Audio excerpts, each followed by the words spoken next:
key to success tomorrow afternoon in Knoxville. When you limit three-point attempts, you're giving up something, and that might be drives. That could be more rim twos, and against a team like Tennessee, you got to pick your poison a little bit. Like, you don't want to give Lanier and Gainey and shots, good-looking shots from three, but at the same time, you can't let them live in the paint and attack the rim and get on the glass on you. So you got to pick your poison a little bit. This would be a game where we might be okay giving up more threes than we generally do, as long as they're contested. Gators and Volunteers tip off tomorrow at 12. Listen live on 10:10 a.m. It's 81 degrees at 2 o'clock. Time in temp brought to you by Bueller Air and Plumbing. Stay cooler with Bueller.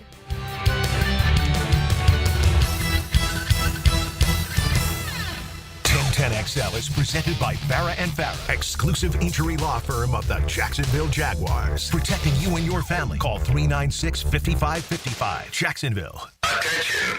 Attention. They are not ready for prime time. Prime time. Prime time. Prime time. That's the name. Prime time. Prime time. What time is it? Showtime. Prime time. It's XL Prime Time.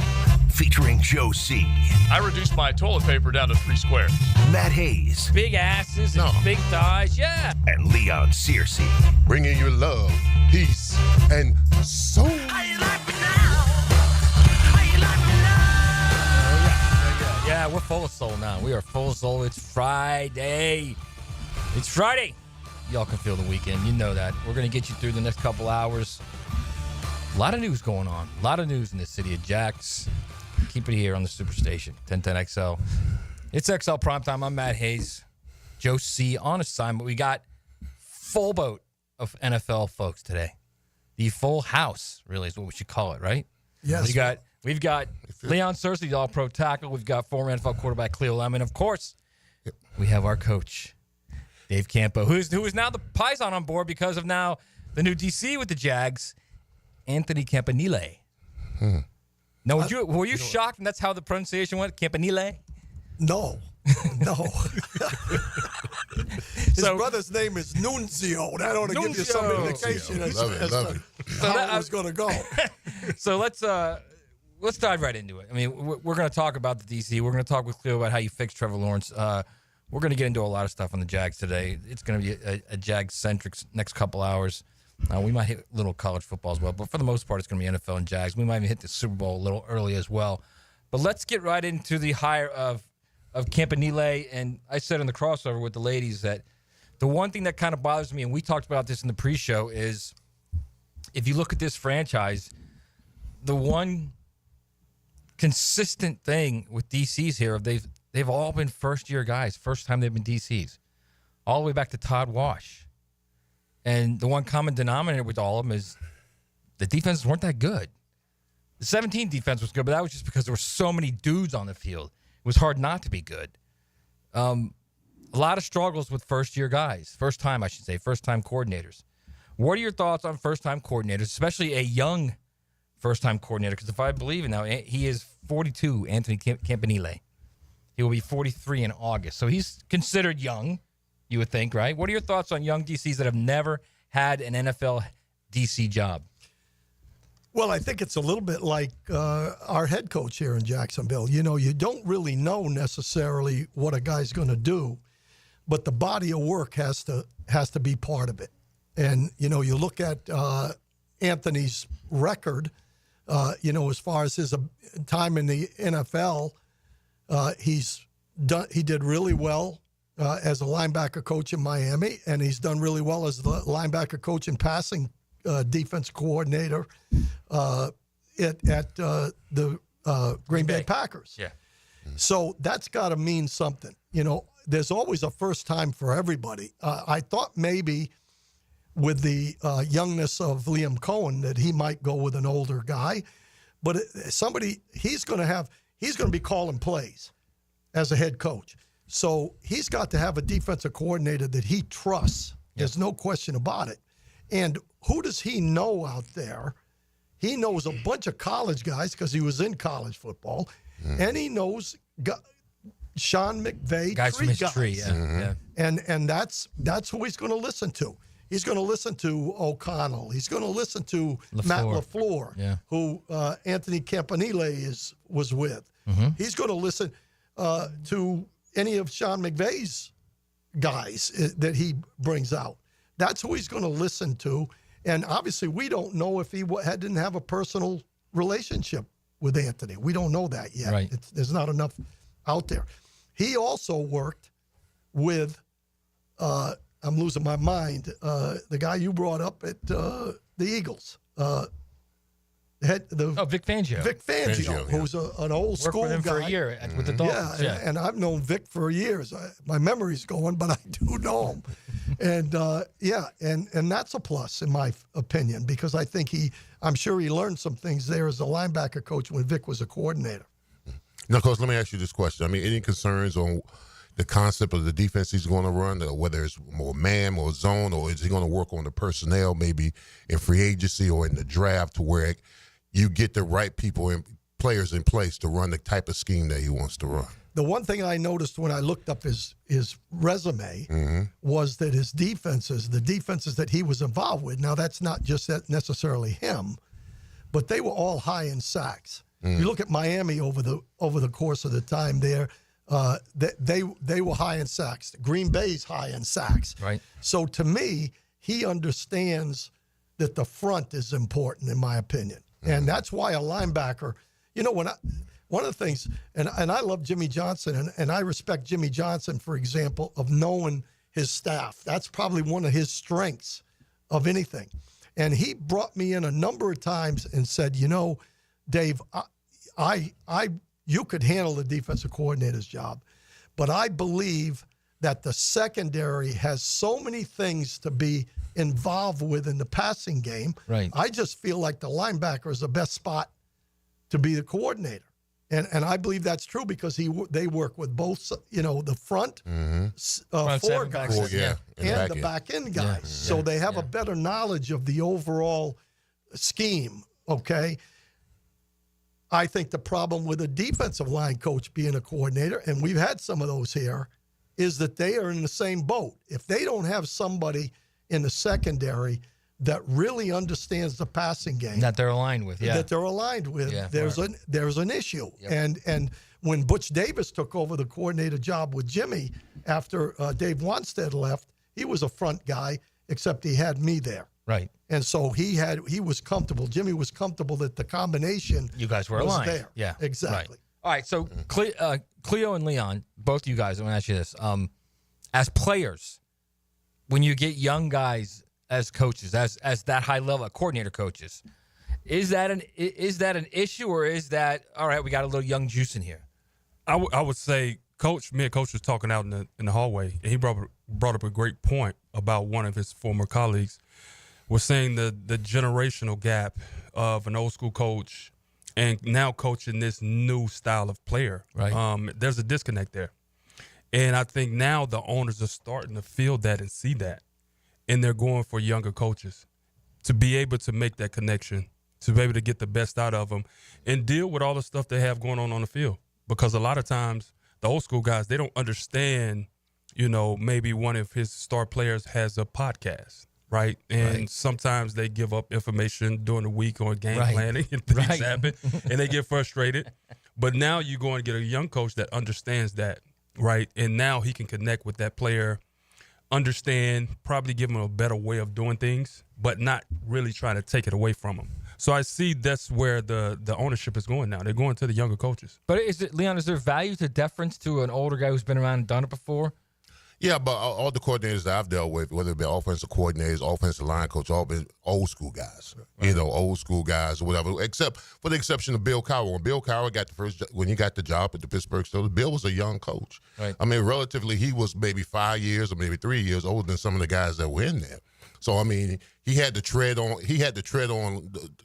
The locker room was so full of veterans, and he was so young as a coach. I mean, we had to buy in. They had to buy in. The older guys had to buy in. Younger guys didn't know any better. We just followed the lead. But Bill did a great job as far as buying into what we was going to be, what we were going to stand for, what kind of culture we were going to be. We were going to be tough, physical, play sound defense, get after, and we were going to run the football. So, I mean, and then when you have early success with it, then everybody's on board. And that's the reason why he's had so much success moving forward, because we bought in early and we had immediate success because of it. All right, I got a text about 3 minutes ago from a college coach that said, think Dan Lanning. Yeah. When you talk about Anthony Campanile, which if that's high praise because Dan Lanning's a legit defensive mind in football, not just college. RJ, you got a clip from Hard Knocks with Anthony Campanile, right? Play that.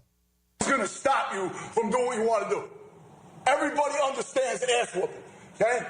I can go to Greece and somebody start getting their ass whooped. We all understand what's happening, okay? We're all speaking the same language, right? We might not be able to communicate, but if somebody getting their ass kicked, nothing's lost in translation, okay?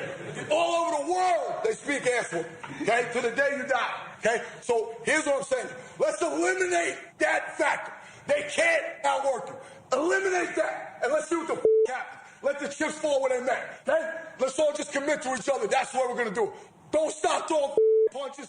Don't stop attacking the ball. Don't stop finishing blocks, and then we'll see what happens, all right? All right, so okay, now I like him. I like him already. After hearing that, I've never heard that, but I do like it more now. I was just gonna say, so you can have that, or you can have we'll have some ice cream on Thursday. Yeah, exactly. So give me that right there. So yeah, I mean, and Leon, we've been talking about this, and Cleo, I want you to get in as well because you guys two former players, but we've been talking about this for so long about the accountability and holding guys to the responsibilities and playing with want and will, right, Dave? Those are the two most underrated things in football, want and will. That sounds like a dude, Leon, that is all about want and will. I'm telling you right now, that will be a drop in XL Primetime forever. Everybody understands ass whoopings. Yep. At the end of the day, I don't care who you are, you know what an ass whooping is. Mm-hmm. Yeah, that's what you want from your coach. You want a fiery guy that that produces results on the field. You want somebody that's going to be a mirror image of your defense has got to be a mirror image of what your coach stands for, what he's all about. And in this game, it's football. When it comes to defense, you know what it is? It's about getting penetration and pursuit and tackle. I mean, especially with the guys up front. If you can get those guys to buy in that you get penetration, you pursue, and you tackle. I mean how long have we seen this team inability to do that during that's the football in a nutshell. That's just football in a nutshell right there. Absolutely. And on the other side of the ball, it's stopping them from getting penetration. That part. That is literally football. It is. Point A to point B. We make it difficult. It's not really that hard. We really do make it difficult. If you're a player, Cleo, and you hear that, I mean, how are you not juiced? How do you not want to say, all right, now it's real? Now, like if you're a Jag player, you're on that defense, how do you not say, all right, now it's real, now we're talking? And that's the energy you need because we can all get up for Sunday. That's the day, right? Right. Work days, right? When we put in that work, Coach, and, now the CBA has changed a lot of things with them not wearing pads. Can you get them to put in that type of effort during the week? And that's where you get better each and every week, correcting the mistakes you made from last game with that type of energy and effort. Then that way it translates into wins. Yeah, because you don't have to hit. Obviously, you can't. No. You can't, but you don't have to hit during the week in practice to increase the intensity, to increase the awareness and the focus on what you're doing to where when you're done, you are worn out, man. So that's you hear that, and then you hear Nielsen, whose thing was nothing cheap deep. Yeah. What sign are you going to hang on the wall? Nothing cheap deep, or everybody understands an ass whooping? Yeah, I think that was a tremendous clip, and I sent you that little deal that Dallas did on us, right? Yeah. And I hate to keep bringing that up, but it's really what we're talking about here. What did Charles Haley say about me? He said, "Well, that guy walked around like he was a big time guy. That's how he's a short guy, but he didn't act it." And that's really what you need, if you're going to get guys fired up. But you have to know what you're doing too. Right. I mean, the bottom line is this is a new guy calling plays and all that, so it's tempered a little bit. It can't all be bluster and no substance. Right. Well, I guess is what I'm you saying. guys know, players know the difference between fake and genuine. Yeah, exactly. And hey, he's genuine. Yeah. After that, listen to that. He's genuine. But my point is the players are going to buy in. And we're going to get into this after the first break. Players are going to buy in if what he's selling and what he's teaching and what the assistants under him are teaching. If all of a sudden players are going, okay, that's why we were screwing up that pass off. Yeah, or, okay, exactly. That's why we missed that coverage. Or, okay, that was the twist we missed. Now that I see that's the way to do it. And you got to also, once the players buy into it, I mean, let's just be honest with you. Wins are when we buy in. When we start winning, it stops up. But if you're starting to win, you'll start to see players have applied pressure to other players to keep them on point. You know what I'm saying? As far as, not busting coverages, not missing, not assignment busting and all that, and mental errors and loafing and all that other kind of stuff. When you got applied pressure from other players, when you have success, then you got something. Because players are holding you accountable to certain assignments, pursuits, and all that kind of stuff. So once you get that in the locker room and you don't let stuff slide, because there's been a lot of sliding going on in these locker rooms in the Jaguars. A lot of slide, buster signs, jumping off sides, mental errors and stuff like that. When you let stuff slide, you become 4-13. Yep. That's when you start leaping on other players. Start leaping on other players, like you say all the time. Yeah. All right. We need to go to first break. We're going to get deep in this. I want to get into the psychology of the younger player and the coach and how you deal with these young guys, because clearly the staff that was just here did not deal with these players at one point, and it just fell off the mountain. All right, one segment down. We're going to come back in XL Primetime.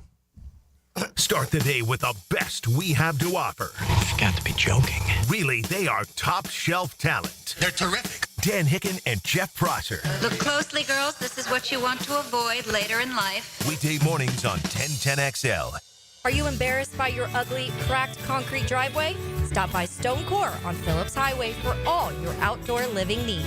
Let them show you how a durable paver driveway can enhance your home. Visit stonecore.co. We do outdoors better. Happy New Year, taco lovers. Don here from Taco Lou in Jacksonville Beach. Football season is wrapping up, but Taco Lou is still cranking out the tacos. If your New Year's resolution is to get back in the gym, remember you can keep the workout going with a taco in each hand, or a taco in one hand and a cold Dos Equis or margarita in the other. It's practically my entire exercise regimen. Well, maybe all of it. Anyway, come in, relax, and be ready for a great year. Happy New Year from all of us at Taco Lou.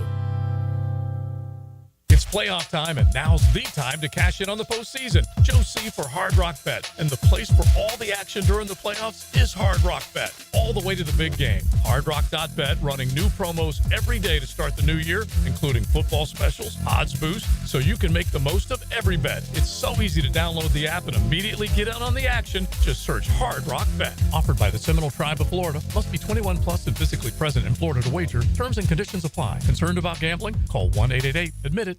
Ammon, you're always talking about how clean air is healthy air. I've had this cold for weeks. Can cleaning my air ducts actually help? Well, Dad, I'm not a doctor, and let's be honest, you probably caught that cold from one of your grandkids. But I can tell you this, the cleaner your air, the better you'll feel. Makes sense, but what do air ducts have to do with it? Your ducts are like the lungs of your home. If they're full of dust, allergens, and who knows what else, all that junk gets blown into the air you breathe, especially now that the heat's running. And the EPA says improving indoor air quality can reduce health risk.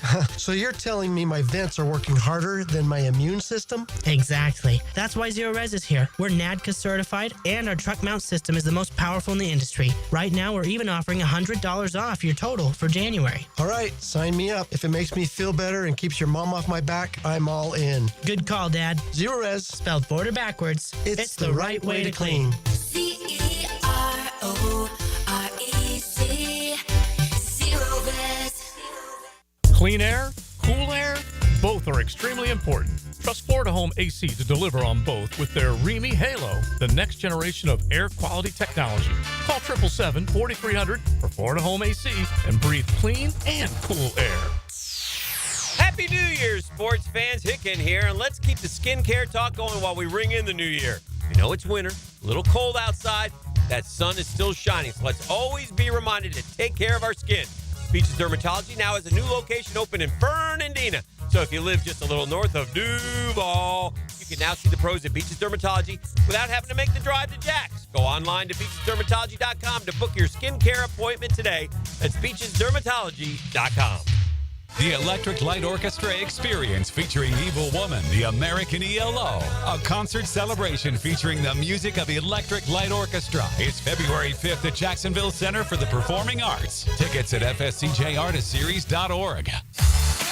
What's happening, folks? E.T. here. And get out of the house and crush those New Year's resolutions on the beautiful trails of Clay County. With perfect weather, now's the time to explore Jennings State Forest, Mike Rose Gold Head State Park, and Belmore State Forest. And after your hike, refuel at one of Clay's local favorites, like Dalton's Sports Grill or the Corner Pocket.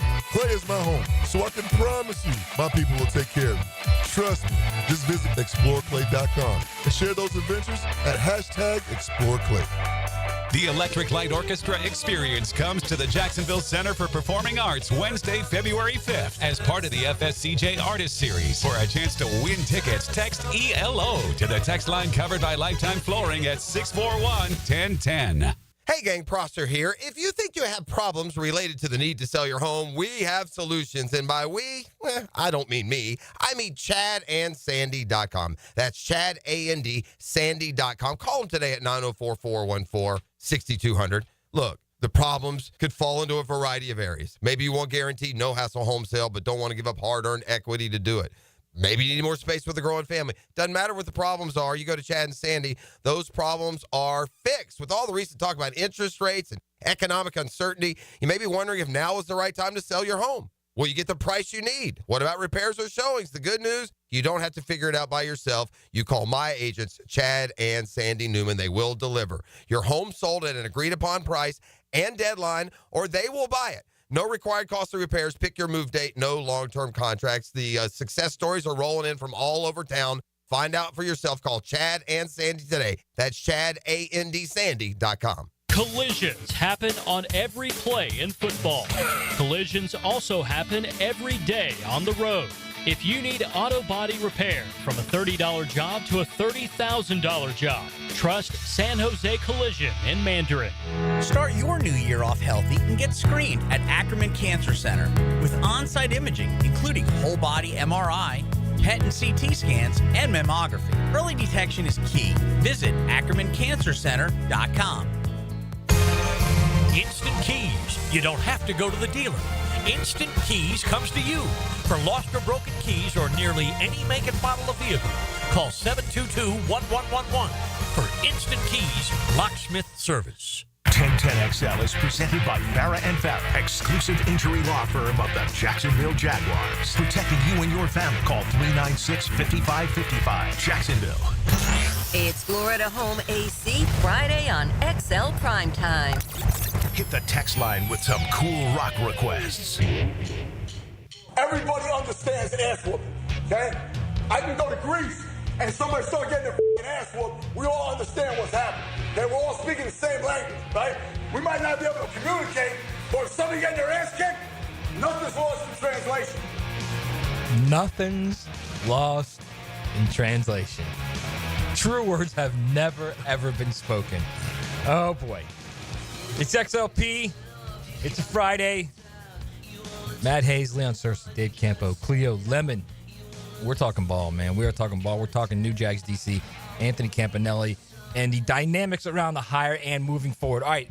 In the break, we were talking. One day, by the way, I'm going to convince our boss, Steve Griffin, to, like, in the breaks, because the stuff we do in the breaks is phenomenal. Like, people should have to pay to see that. It would be fantastic. It's a great way to generate revenue. So we're talking, I wanted to get into the dynamics of culture among the team, because we talk about this all the time, and we have talked now for, I don't know, the last 22 games. Something happened in that locker room, all right?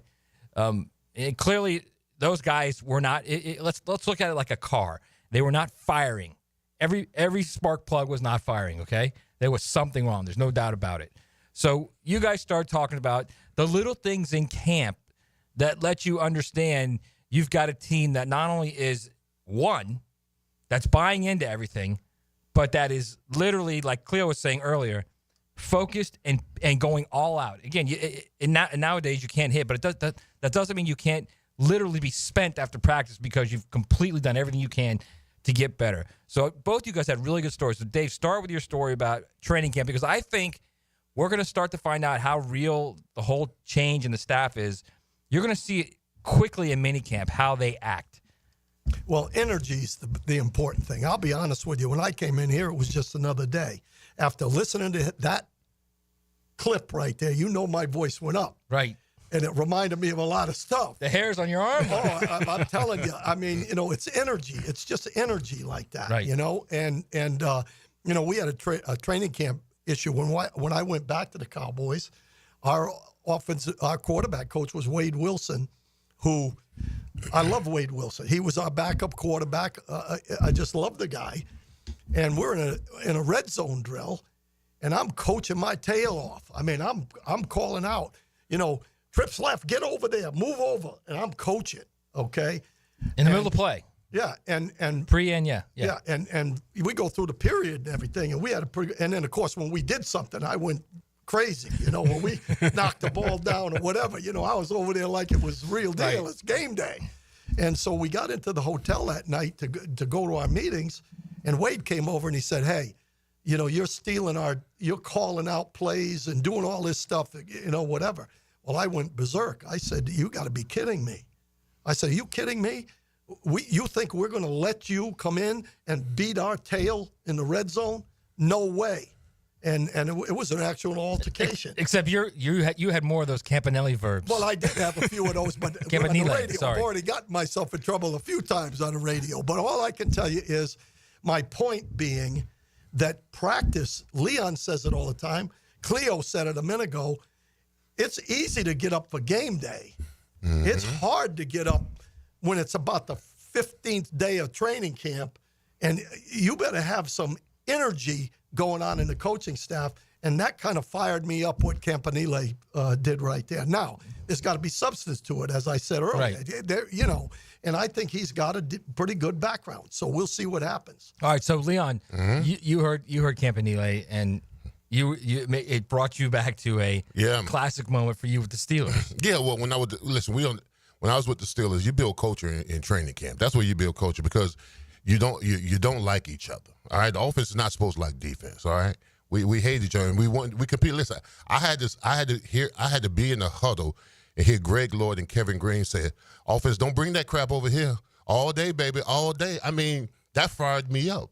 And we would win our battles and we would lose our battles, but that's what we understood. We're going to build our culture in training camp. We're going to hate each other, but when it comes to Sunday, you're my brother. Right.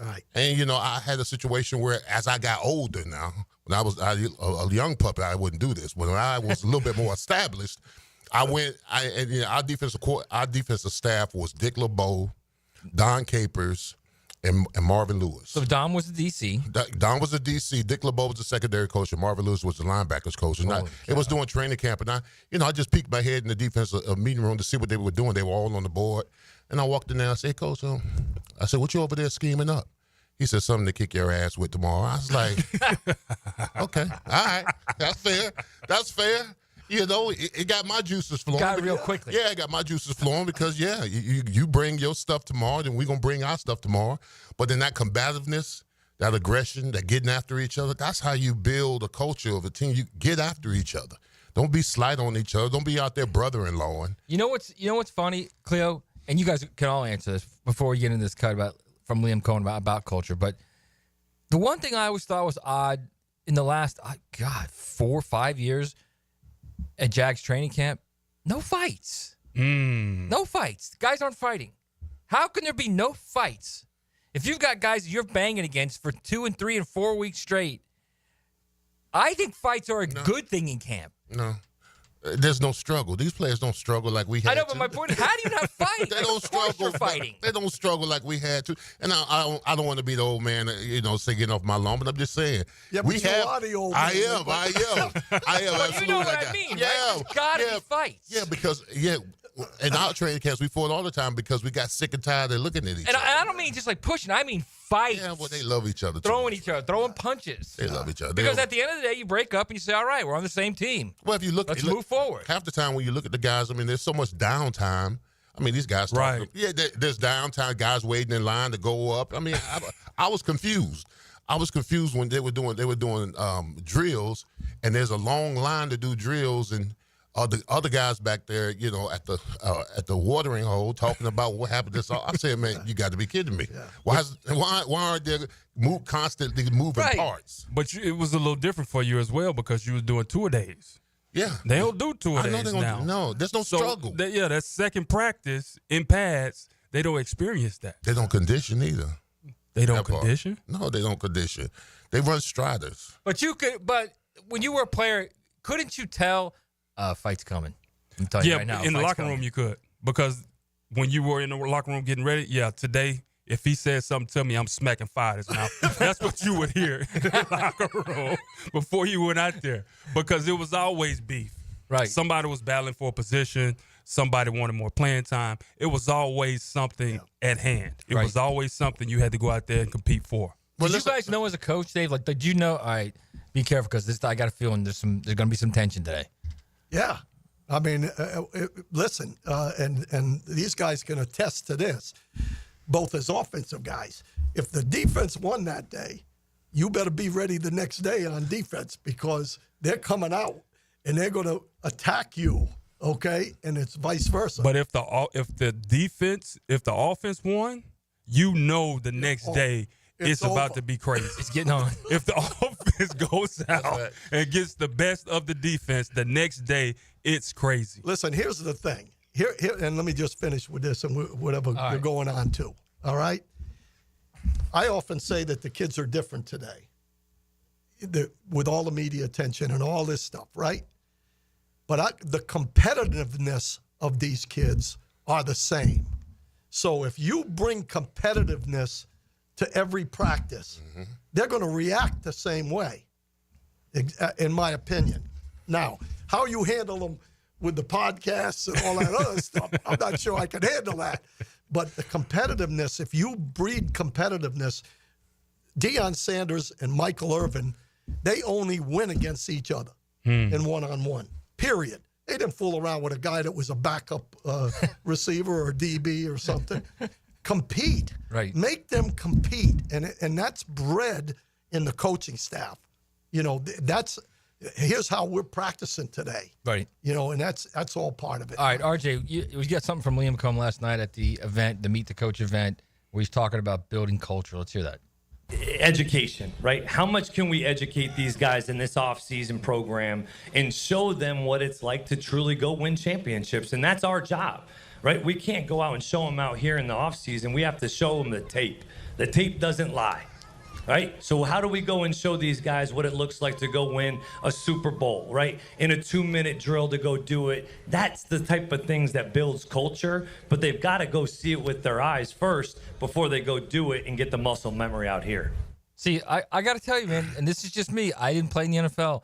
That sounds to me like accountability. Yeah. We're going to show them the tape. The tape doesn't lie. In other words, that's where you're doing it wrong. That's where you did it right. When you did it right, this happened. When you did it wrong, that happened. Correct? Absolutely. And a lot of it is trust.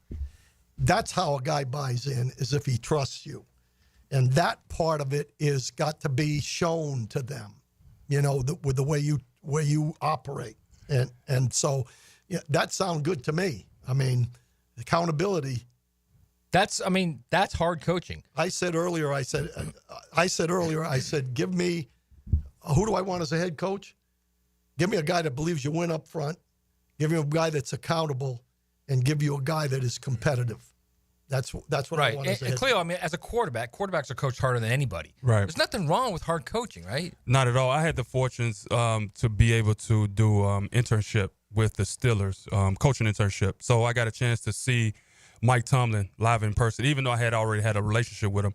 But to see him live and in person, he would do a segment of his presentation to the team. He would have 5 clips. Yeah. And the best thing about it, out of everything, he coached hard. But he coached his superstars. He did not give them a chance to sit back and just let the young guys get coached. Take a break, He would put the superstars on that film and show them the mistakes, even though they know where they made mistakes or where they had success. He would put them on that film and coach them in front of the team.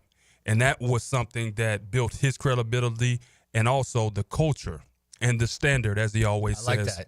I like that a lot. He coached them in front of the team.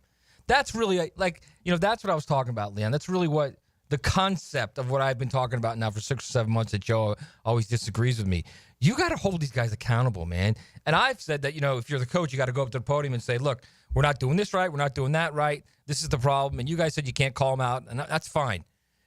But what Cleo just said, if you're a player and you get called out in a team meeting, all 58 guys there, team meeting, that's a little different than getting called out in a position meeting, right? Well, yeah, that's a lot. You must have done something real wrong if you get called in a team meeting, because usually The coordinators meeting is when they watch the film and they address, mistakes or mental errors or bust and all that kind of stuff. So if you get called out on a teammate, that's a serious infraction. It is, for real, because usually the coach will reserve that to your position guy to call you out on that, or the coordinator, that kind of stuff. Either way, it's a humbling experience because you don't want to be that guy that your teammates look at sideways. You don't want to be that guy like, bro, what you doing? You never want to be that guy. Never. That's what accountability is. Listen, teammates take it more to heart than when your teammates see you fail. Right. I'm serious. They take it more to heart.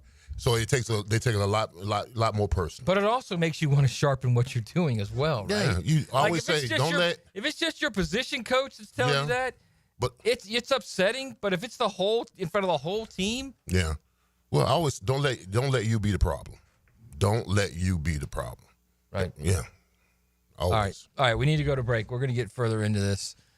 Yeah, I mean, we got a new DC here. We got hopefully a new culture here with a new head coach. Still searching for that OC, although I don't know how much difference an OC is going to make. We want to get into that as well. It's XL Primetime.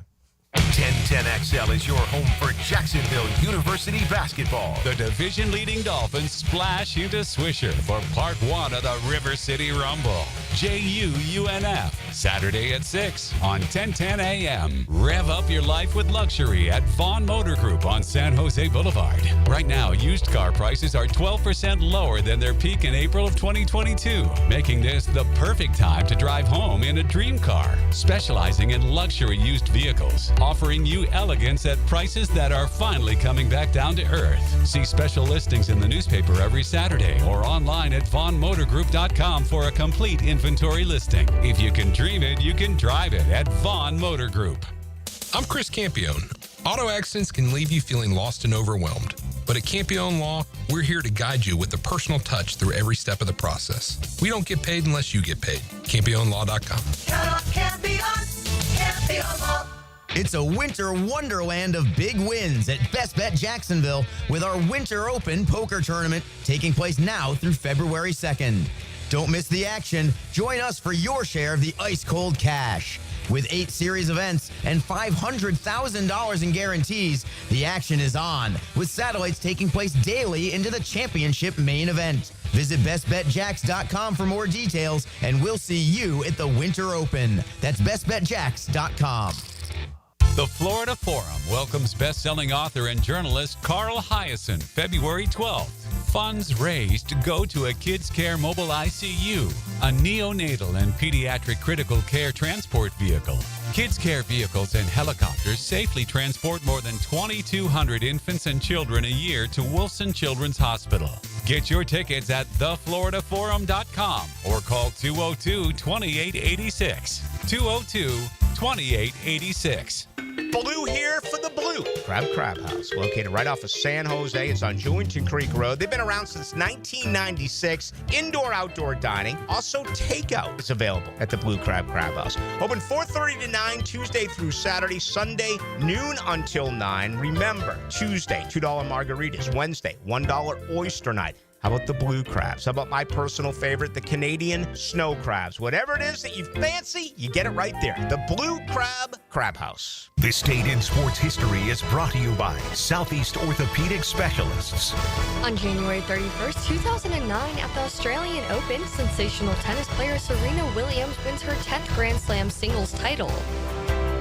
$5,000. That's the average amount of money people in the U.S. are now spending on gas in a year. $5,000. That's crazy. If you drive, you have to download Upside, the free app that gives you cash back every time you get gas. That's right. You can earn real cash back with Upside just by buying the gas you're already buying. You can literally start earning cash back today. I use Upside every time I fill up, and I've already made around $200-300. You're putting gas in your car anyway. Why not get real cash back? back. If you like free money, download Upside. I'm saving the cash I earn from using Upside to help pay for a vacation later this year. Download the free Upside app now to earn cash back every time you buy gas. Use promo code WEALTH to get an extra 25 cents per gallon on your first tank. You can cash out anytime right to your bank, PayPal, or a gift card for Amazon and other brands. Just download the free Upside app and use promo code WEALTH for a 25 cents per gallon bonus on your first tank. That's code WEALTH for a 25 cents per gallon bonus. Hi, I'm Ashley Chetton, Executive Director of V for Victory. Thanks to the players for supporting our mission to provide essential services like food, auto, and home support for families battling cancer. It's 39 days until the players. It's New Year's resolution time, so why not skip the guilt and do something you'll actually stick to, like fixing that leaky faucet, unclogging that drain, or getting your AC ready for the summer. DuckDuckRooter is here to help you keep this resolution, investing in your home. Start the year off right with DuckDuckRooter Plumbing, Septic, and Air Conditioning. Call us today at 904-862-6769, because when you're stuck, call the Duck. Right now, get $50 off any service of $150 or more. Is your dog Team Rough or Team Fluff? It's officially Puppy Bowl season at Dogtopia Jacksonville Beach Boulevard. They're getting MVPs, most valuable pups, ready for the big game. Your dog deserves a tail-wagging day of fun, and Dogtopia's indoor playrooms are the perfect training ground for their game day moment. Get your dog in on all the action by visiting Dogtopia Jacksonville Beach Boulevard and St. John's Bluff. New to the pack? Enjoy a free day of daycare. Mention Puppy Bowl when booking to claim the offer. 1010XL is presented by Farah and Farah, exclusive injury law firm of the Jacksonville Jaguars. Protecting you and your family. Call 396-5555. Jacksonville. It's Florida Home AC Friday on XL Primetime. Hit the text line with some cool rock requests.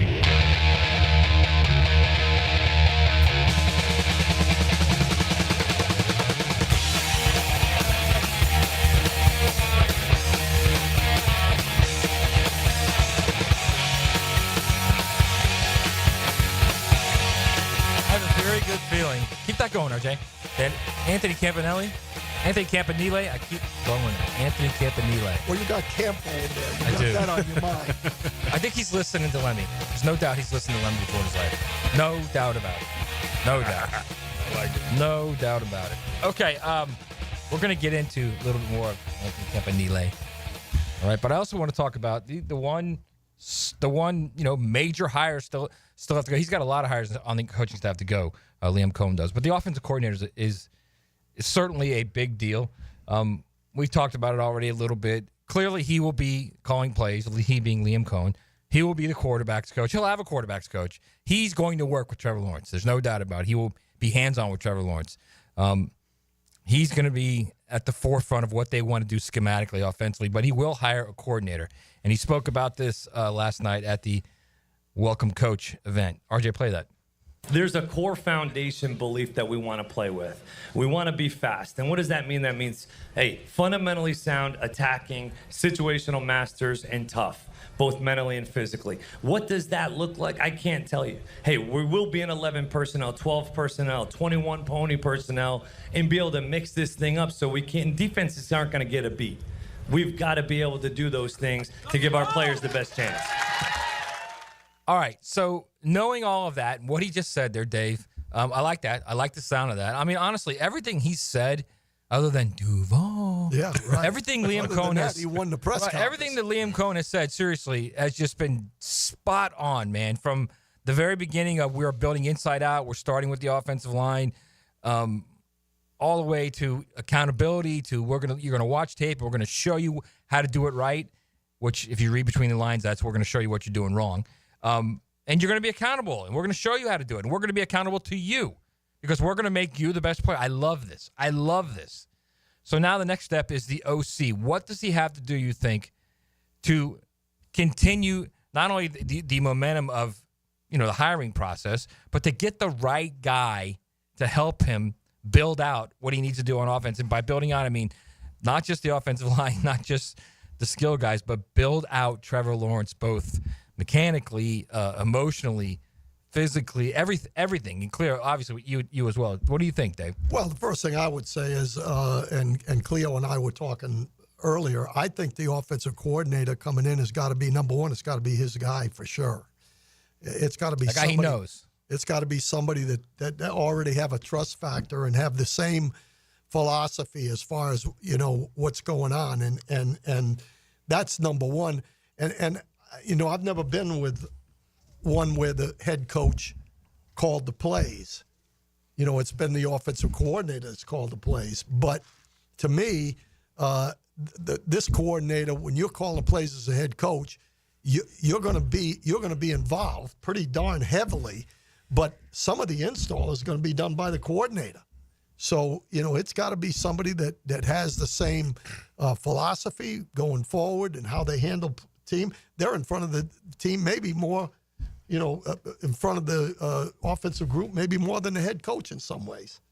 And I can also see his offensive staff, probably having multiple former offensive coordinators in positions, being position coaches. Right. So it's a collective effort, right? So he's not pretty much putting all the pressure on himself to come up with the ideas and the new schemes each and every week. So I can see that happening, but whoever that person is has to be an extension of him, yeah, right?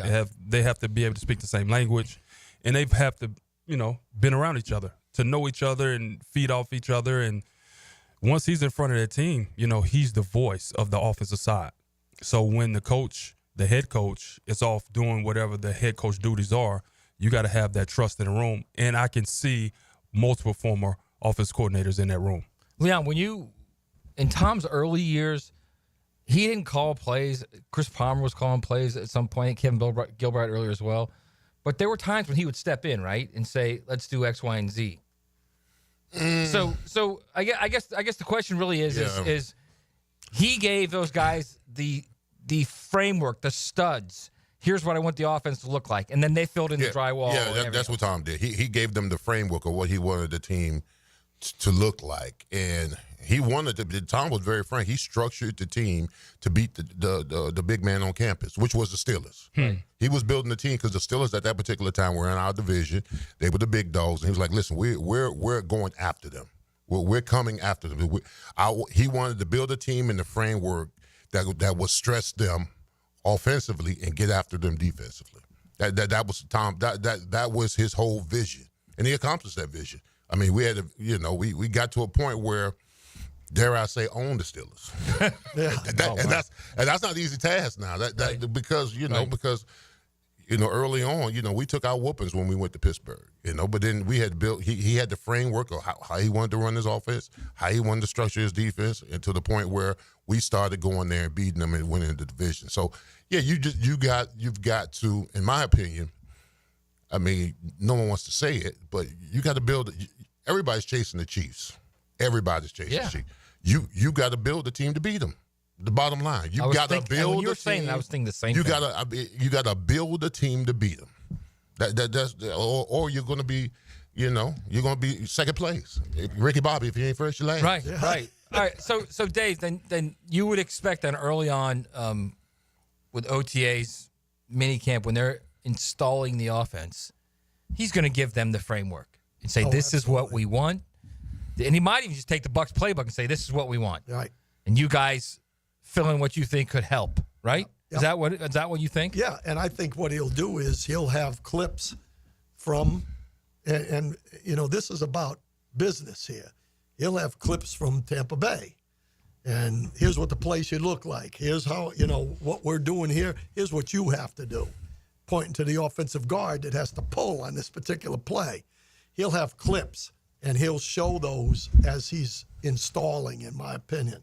And to me, the framework of the whole thing, the thing I like about him is, from what I've heard from him, is that he sounds extremely confident that he knows what it takes to get this done. And it's all about sales, to me. If he comes in and he's confident and he steps in there and says, here's how it is, here's how we're going to do it, what's going to happen. If it doesn't happen, here's how we're going to adjust to it. I think he's got to win there. And it sounds like to me that that's the kind of guy he is. All right, so Cleo, I would think just by going from this higher low, and again, it's only one higher, but the three critical hires are special teams coordinator, offensive coordinator, defensive coordinator.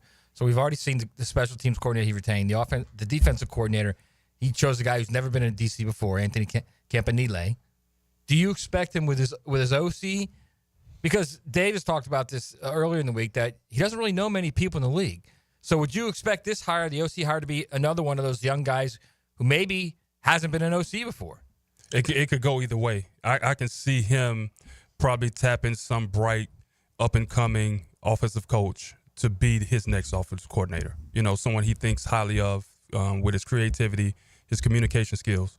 So I can see that happening, or I can see him going for a more established guy, a former coordinator, who can actually run the room when he's not in there. And it could go either way, because if he feels confident that this young guy can run the room and be, pretty much in command. Right. When you say run the room, you mean he has to have a commanding presence. He has to have a commanding presence. Yeah. He's just, because you have a lot of these smart guys that are just, they're introverts. They can get on the computer and draw up plays. Right. and then you just have leader of men, right? Right. That can do the same thing. So I would probably, if I was him, err on the side of someone that can lead men. Leader of men who's got a little ball play to him, too. There you go. How about Chip Kelly? Yeah, he wants to get back. Right. Mm-hmm. He wants to get back. By the way, dog, he's got a little heft in him, too. Yeah. And I'm not talking about his weight. Absolutely. He's demanding. He coaches hard. Absolutely. And so that's the point. It'll be somebody, I think, that has command of the room as well, right? In my opinion. Do you? So hang on, real quick, Leon. No, go ahead. Dave, do you? When you're hiring, because you've done this before as an NFL head coach, when you're hiring a DC and an OC and a special teams coordinator, do you lean more toward these guys are guys that know me and know how I work, or do you have to lean more toward this is what I see the vision of this team being? I think it's the second, to be perfectly honest. Leaning toward what you see the vision is, yeah. Because you're okay with guys unlike minds then, basically. Yeah. For example, my defensive coordinator, who was pretty darn good, was Mike Zimmer. And Mike Zimmer, obviously I knew him, but his philosophy and my philosophy at times were different. But I knew darn good and well if I said we're going to do it this way, that's the way we're going to do it. Right. So you don't want yes men. And when I say that, just because you're my buddy, right? That's not what I want. I want somebody that has some ideas. At the same time, they've got their own confidence that the way they approach it, that's the way it is. But they got to be somebody that is loyal. That's where I know the guy. That's where that comes in. Right. So the idea of having if it's 12 coaches, 11 coaches are all like minds. You're not winning when you've got 11 or 12 like minds. When you've got a handful of unlike minds, they can still be loyal to you, right? Absolutely. But they also can push back. Absolutely. That's what I want. That's why I loved Zimmer. Listen, when he was the secondary coach and I was a defensive coordinator, he irritated everybody in the whole staff. But he knew what he was talking about. Right. So I would listen to him for about 20 minutes, and then I would say, Mike, that's great. Here's how we're going to do it. Bam. And it might have been the linebackers, what he said we should do. It's funny. Not him. It's funny. You brought up Chip Kelly, and Chip Kelly was Ryan Day's coach in college. They've been friends forever, okay? And Ryan Day against Michigan wanted to prove they could run the ball and they could be physical. Yeah. And that's what cost them that game. Right. And then Chip said, look, man, when they reassessed for the playoff, Chip said, the best guy in the field is number 4. Let's get him the ball. Yeah, we got to throw the ball. And they did that, and they rolled through the playoffs because they were the best team. So, yeah, you can have guys like that, right? Now, I want to ask you now, you mentioned Chip Kelly. I mean, he's an offensive coordinator at Ohio State, but if Leon Cohen's going to be calling the plays here, wouldn't that be in a sort of a demotion in his perspective? I think that's something that they would look at for sure. But I think I said this the other day. I think a guy like Chip Kelly wants to be a head coach in the National Football League again. Mm-hmm. Right. Well, you look around, who are all the head coaches candidates? They're all coordinators. Okay? I think people know that Chip Kelly can call a game. Yeah. It's just whether his ego will handle it. Yeah, that's what I was just thinking. That's the bottom line. Yeah. And who knows? Right. We don't know that. He got an ego, too. Yeah, oh yeah. No, I know Chip. He goes back to New England back in the day with me. He actually came and studied some stuff with us when I was at Syracuse. That's how far back that goes. Yeah, that would be an interesting hire. I don't think Chip would do it unless he got some kind of guarantees that he could call someplace. Kind of like what Bieniemy and Andy Reid, kind of like Andy would call the place, but Bieniemy would kind of have some input. And yeah. Oh, well, that's going to be the case. I mean, it's got to be somebody that is capable of doing it. I think that's what Cleo was saying. Right. All right, 1 hour down. We got 1 hour to go. We're going to get further into the idea of the OC and rebuilding Trevor. We're going to dig deep with Cleo about that, the former NFL quarterback, about rebuilding, restructuring, however you want to talk about it, Trevor Lawrence, and getting him to play to his ceiling. Come on back. It's XL Primetime. Now you can watch 1010XL shows all day on X, Facebook, and YouTube. Brought to you by MyBookie. Experience Vegas from the comfort of your phone anytime, anywhere. Sign up today. Use promo code 1010XL. The official station of the Jaguars fans. 1010XL and 92.5 FM. Hey, John, looking for the perfect family ride? How about taking your family on a luxury ride with the all-new 2024 Cadillac Escalade? That sounds amazing. If you're a loyal customer, you get $4,000 off. Or if you're new to Randy Marion, you can get a $3,000 Conquest discount. And don't forget the 5% savings on retired courtesy transportation vehicles. You can save over $10,000 on select 2024 Escalade. Experience the luxury and comfort at Randy Marion Cadillac. Randy Marion Cadillac, Southside Boulevard, Jacksonville. Plus tax tag title $899 admin fee and resist all on approved credit. Mia here for MyBookie. It's finally here. A game so big we're not even supposed to say the name, where the Kansas City Chiefs take on the Philadelphia Eagles at the Caesars Superdome. This isn't just the biggest game of the year, it's the ultimate betting event. If you are not on MyBookie, you are missing out on the action. Big game betting with MyBookie goes beyond just picking the winner. We've got all the wild props for this epic showdown. Will it be heads or tails for the coin toss? What color will the Gatorade for the drenching of the winning coach be? Even the length of the national anthem are up for bets at MyBookie. They love giving you options to bet on everything. Make it easy to win and even easier to get paid with MyBookie, whether you deposit with crypto or credit. Bonuses await. And our new loyalty program gives you cash back just for playing. Bet on big game boosted parlays, live betting, and jackpots that can turn small bets into big wins. Why just watch when you can own the big game? Sign up with MyBookie now using promo code 1010XL and get your 50% sign-up bonus to kick things off. Bet anything, anytime, from anywhere with MyBookie. The Electric Light Orchestra Experience featuring Evil Woman, the American ELO. A concert celebration featuring the music of the Electric Light Orchestra. It's February 5th at Jacksonville Center for the Performing Arts. Tickets at fscjartistseries.org. Interested in a unique date night? Gibby here. I took my wife Nikki to Wick a Candle Bar. She made her own custom candle right there in the store. Shop local at Wick a Candle Bar. Locations in San Marco and Jacks Beach. The Jacksonville Icemen are back at home this Friday night as they battle the Savannah Ghost Pirates in a big South Division clash in downtown Jacks. Friday is Retro Night as we rewinded back to the 1990s with theme music, promotions, and videos. So wear your 90s attire. Game time is set for 7 at Five-Star Veterans Memorial Arena. Tickets available on Ticketmaster or by calling 904-602-HUCK. Iceman Hockey is hashtag Frozen Frenzy. Dan Hicken and Jeff Prosser share the huddle with Freddie T. Monday morning running back with Fred Taylor is fueled by Epstein and Robbins and Monahan Jewelers. Fred Taylor, he's a candidate to go the distance. On 1010XL. Pizza to T here, and Twin Peaks is the best in the game. Here it's bigger game days and bolder fight nights. I mean, where else can you find the scratch kitchen that comes through in the clutch every day, from lunch to late night? Only at Twin Peaks, the #1 sports bar. Come on, somebody. David Lane here, and once again, I'm happy to share news of my success with back and knee surgeries at Southeast Orthopedic Specialist. Whatever it is that's bothering you, take it from me. Simply set an appointment today at Southeast Orthopedic Specialist and let them help you get back to normal life. I'm certainly glad I did. Relieve pain and get back to life. Southeast Orthopedic Specialists. We don't have too many cold nights on the First Coast, but when the temperature drops, you want to hit the heat button and warm up. That's where Florida Home comes in. They're the AC experts in Jacksonville, and the importance of keeping your heating system in good working order is really important. If it stops working when it gets cooler, Florida Home will leap into action and provide you with the best solution.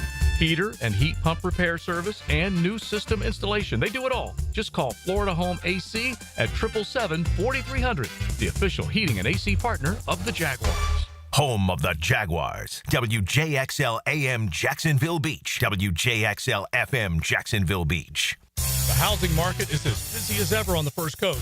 And if you've moved in or moved on, make sure you have a team of trained electricians ready to help. American Electrical can make sure you're up to date electrically and maximize your living experience. Smart home automation services, home theater systems, outdoor and dock lighting, and backup generators. American Electrical can do it all. A team you can trust with highly trained technicians ensuring you have the best living experience. American-Electrical.com, a leader on the First Coast and powered by professionalism. Mark Watson with Hardball Creative. Now's the perfect time to order logo coffee mugs or maybe a logoed Sick brand tumbler. They're seriously ice cold and look great with your company logo. Hardballcreative.com. Hardball Creative. Hardball does it all. If someone you love needs a pick-me-up, then it's time to get serious about it and send them a Coen floral arrangement. RJ here with 1010XL, and you'll be assured of a quality delivery. That's for sure. Log on and order online at CoenFlowers.com. D1 Training East Jacksonville invites you to their mega NFL football camp at the Bowl School February 1st from 9 a.m. to 12 p.m. Ages 7 through 16. Get hands-on coaching from former NFL players at every single station. The coaches lineup put together by Connor and Sam at D1 is proudly sponsored by Tim Tebow. To sign up, call 904-901-6470. Hi, I'm Mac with Baker Glass. If you've got fogged up windows, let me help. We'll replace them with clear, insulated units that brighten up your home. People say we're fast, friendly, and reliable. Just check out our Google reviews. Call me today. Baker Glass. No one treats you better. I'm Max Fink here with your 1010XL Southeast Orthopedic Specialist local sports update. Yet again, the Magic have lost as they fell 119-90 on the road to the Portland Trail Blazers last night. They've now dropped 6 of their last 7 and fell to play-in territory as the 7th seed in the East. Paolo Banchero had 21 and Franz Wagner had 24, while point guard Cole Anthony was efficient off the bench with 16 points. Anthony spoke to the media after the game to talk about his confidence in his team's ability to win. It just comes down to staying focused and playing a complete game. I mean, we obviously know it. We're capable of winning games like this. We gotta stay locked for 48. I think that we have some mental lapses where, we're not playing bad. We might be down a few, but then mentally we just feel as a unit we have the weight of the world on our shoulders, and it becomes a lot worse when you start thinking about it. It's 80 degrees at 3:02. Time and Temp brought to you by Bueller Air and Plumbing. Stay cooler with Bueller.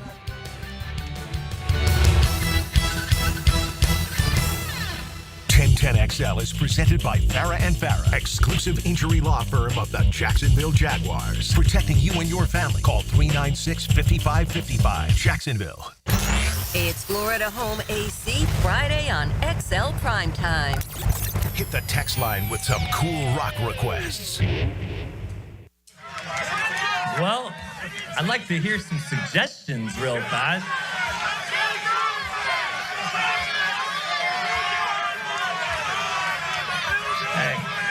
Hey, at the end of the day, man, we want to play physical defense. We want to play physical brand of football. We want to play good defense. We want to be fundamentally sound on special teams, but we better go light that scoreboard up on offense.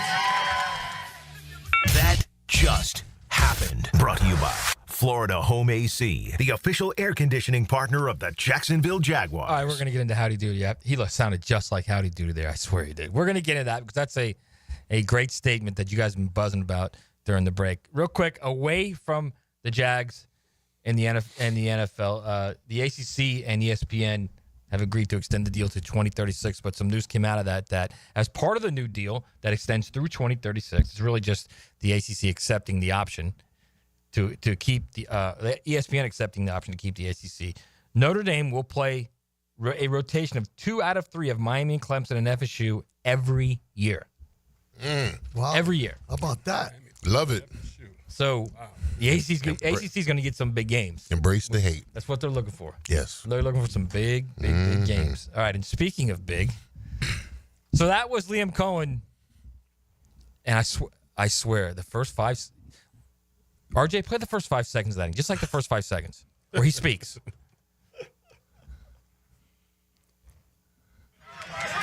Well, I'd like to hear some suggestions. Stop right there.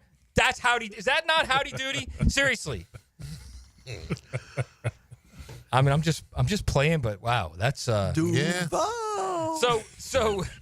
I think his idea there, he was asked if, like, what do you want done with the number 5 pick? And I love the fact that he said, we're going to play physical. Yeah. We are going to play physical. And we're going to get after it, but we got to score points. So then you start looking at that 5 overall pick, and I'm not sure it's going to be anything but a wide receiver. I mean, I think it's Ted McMillan, or if by some strange chance Travis Hunter falls to them, I don't know if he would, but if he does, I think you got to take. I mean, I don't know how it's not Ted. Actually, I don't know. Like after that, what do you think? Do you think it's definitely that first pick is going to be a skill player, specifically a wide receiver? I think it's smokescreen. Really? Yep. I think he understands that he has to do to get this thing going, and I'll be disappointed if he doesn't. Now, does that mean that he's going to pick an offensive lineman? Probably not at 5. It's probably going to be a defensive lineman. Mm-hmm. It might be a corner, but if one of them isn't there, if Hunter gets there, I'm going special. That's I think the bottom line. And I've heard, and again, I have not looked at guys enough. Listening to you yesterday and listen to some of the stuff out there, where you hear from the media that none of the top receivers in this draft are quite as good in people's mind they're as not, the ones last year. They're not BTJ. Well, if a guy's not special, not you don't take him at 5. That's my opinion. I mean, Ted McMillan's close, but he certainly doesn't have the top end speed of Brian Thomas. Right. He's not that type of guy. He's going to be a really good player in the league, though. Yeah. I mean, a really good player. There's nothing wrong with having one of them there as well. Oh, yeah. And that kind of segues perfectly into what I wanted to get into this segment in is fixing Trevor. I mean, at the end of the day, that's what this is all about. Yep. Because you cannot have a guy you're paying $275 million to, and in 4 NFL seasons, he has 68 turnovers. You can't have that. He has more turnovers than games played right now. Yeah. So he has to be fixed. That has to be priority number 1. So my question to you, Cleo, the new coach, who is clearly an offensive guy, who is clearly a quarterback's coach, obviously the play caller, he has a history of turning things around. Baker Mayfield just played phenomenally this year. Career season. And we all saw him. We all watched him. He was unbelievable this year. Will Levis, when he had Will Levis for 1 year in Kentucky, Will Levis had a career season in Kentucky. The best season he's had in any level. Made him a lot of money. Made him a lot of money, right. Got him a bag. So what are the initial steps you think, and I know this is a broad question, but what are the initial steps to fixing Trevor? Let's get him healthy, first and foremost. Let's get him healthy. And then let's build. You know what I like? I like what Philly did. They really did a great job of putting their offensive line together, right? When you got guys like Leon in front of you to protect you, Coach. Let's talk about this protection first. let's get that secured. Is that the first thing you guys talk about as quarterback? Let's get that secured. How we gonna protect me in the pocket, and then let's get this running game going. There you go. Let's get this running game going. Like, don't put all this pressure on me to throw for all these yards each and every Sunday, when I can rely on a strong offensive line, a strong running game, and then allow me to make the plays where we see fit, right? Because you can see Patrick Mahomes this year, right? He wasn't extraordinary in yardage and touchdowns and all that, but he was efficient. He took care of the football. They ran the ball when they needed to, and he made timely plays, situational football. And I think if you can do that to start off, get that offensive line going, get the running game going, let's talk about situational football and be great on third down. Yes. And back to the coach's point, when he was fired up about the red zone, let's do that. And then you can see the improvements with Trevor, because he has talent.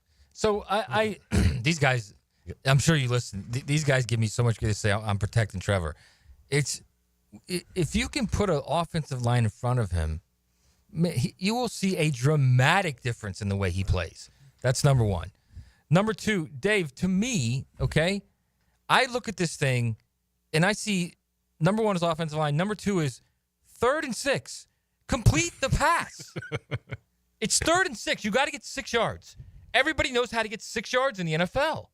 Why has it been so difficult in the last 22 games for this franchise to convert 3rd and 6, 3rd and 7, 3rd and 5? It's like, I don't know what their numbers are, but I know it's going to be under 30%, which is ridiculous. Well, the whole third down has been ridiculous, and part of it is the fact that they have not been able to run. Yeah, but that's manageable. 3rd and 5, 6 and 7 is manageable, and they can't even get manageable. 3rd and 6. I don't like 7, 8, 9, 10 because I mean, as an offensive guy, I don't like it. As a right, but at defensive 3rd guy, and 7, if you can get Evan Ingram. If you can get him matched up on a linebacker, he's going to get you 7 yards. But if you see the numbers, like when we used to game plan and practice and all that, and you see the percentages of being successful, right? Those numbers within 1 yard. Really? You go from 3rd and 3 to 3rd and 4. Oh, my goodness. Yeah. Really? Just the percentages of converting are crucial. The percentages change tremendously. That's the thing you don't really understand. Like, that is a huge difference. Which puts even more weight than on the offensive line, correct? Mm-hmm. Because that half second, that extra second is critical at that point. Yeah, absolutely. And you got to also, the notion is a lot of the times when you watch this team, the 3rd and 1s became 3rd and 6 because correct. You know what I'm saying? Legal procedures. You know what I'm saying? Right. So we saw enough of that already. Also 3rd and 1 may as well be 3rd and 6 because you can't run the ball. You can't run the ball. But listen, what we were talking about how you fix Trevor. I mean, Jim Harbaugh showed you the best example of what you do with an elite quarterback. Joe Alt. Yeah, you go and you build from the inside out. You give him protection. You give him a run game. I mean, now don't get me wrong. Justin Herbert's numbers were down, but the wins were up.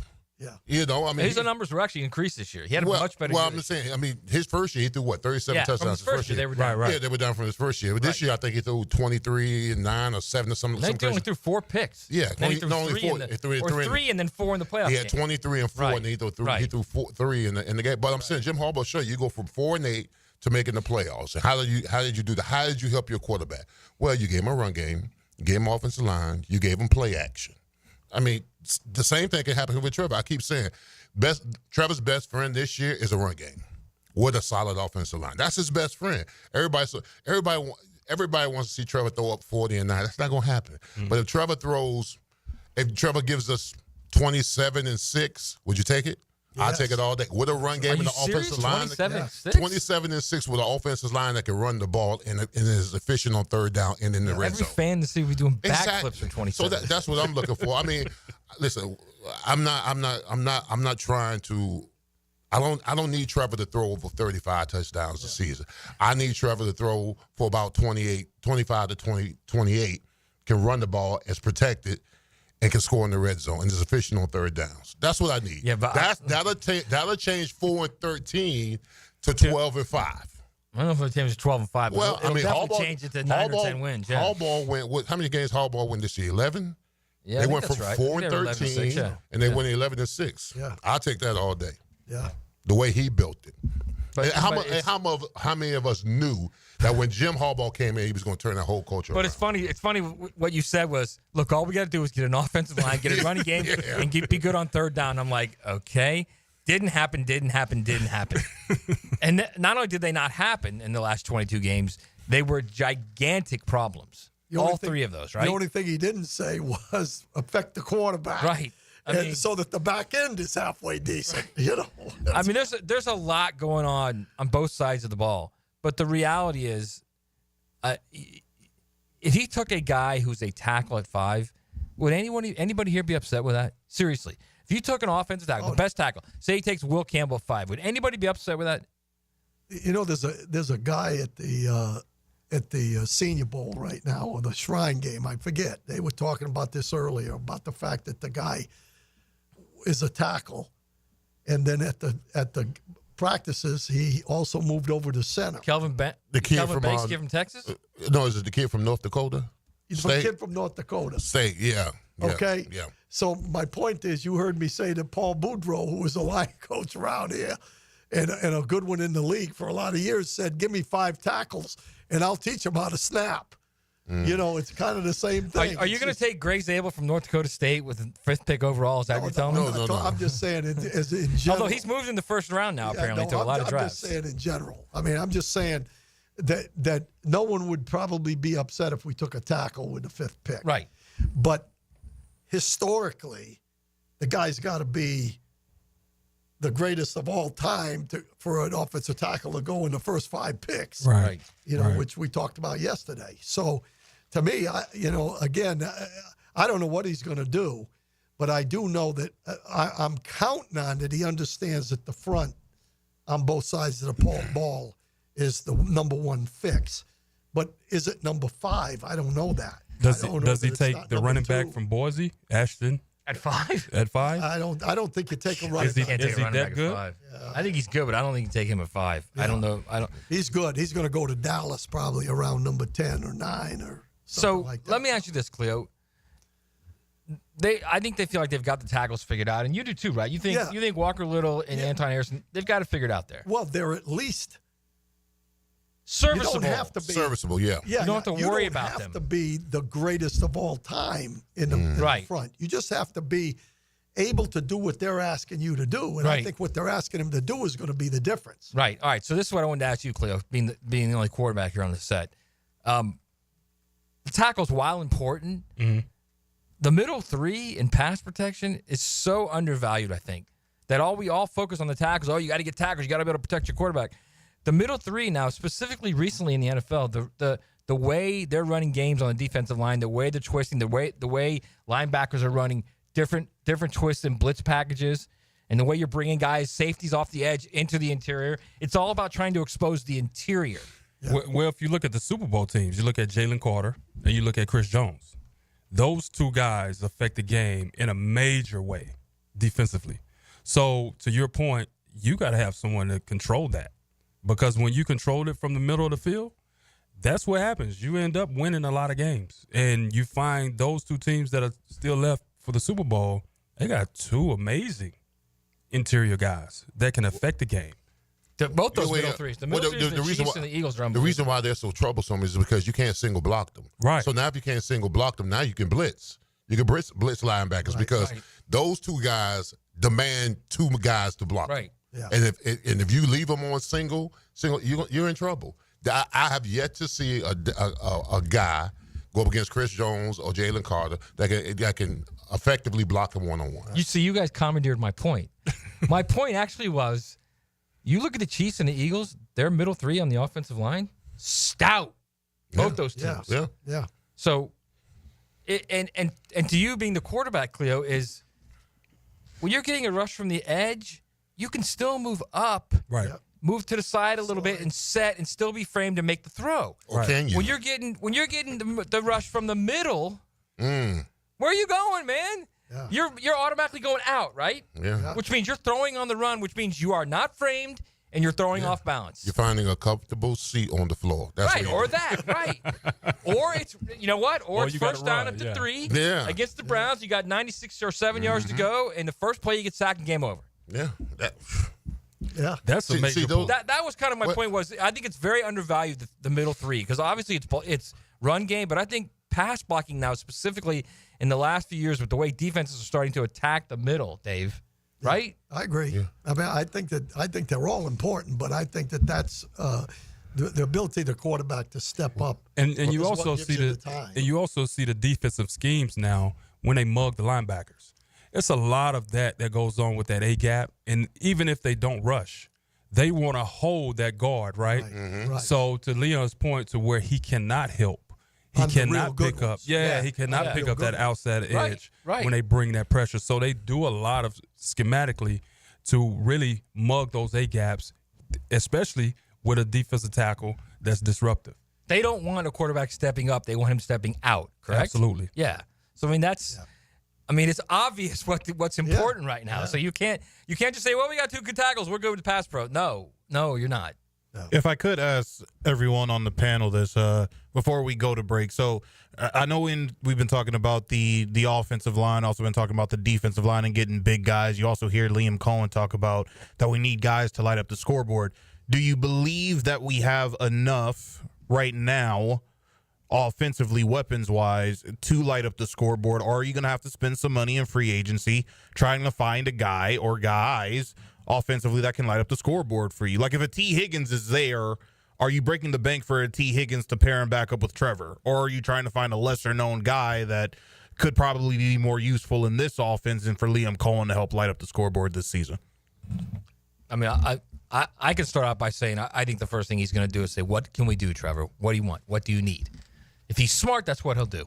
And Trevor will say, more than likely, well, Coach, I want to do whatever you want. And then he'll say, Trevor, what do you need?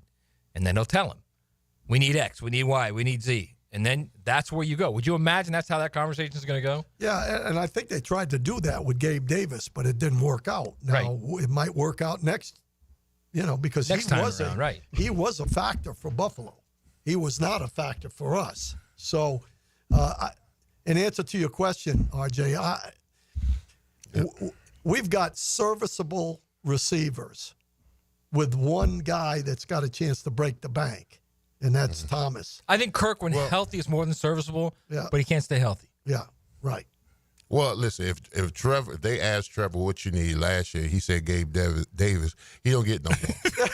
he don't get no more gifts. What if he didn't want Gabe Davis? I'm just saying if you telling me that he said, what if Leon Balky wanted Trevor? No, I'm just saying. You said that ask Trevor what he needs. And he said, man, get those Gabe. He don't get no more. He don't get no more presents.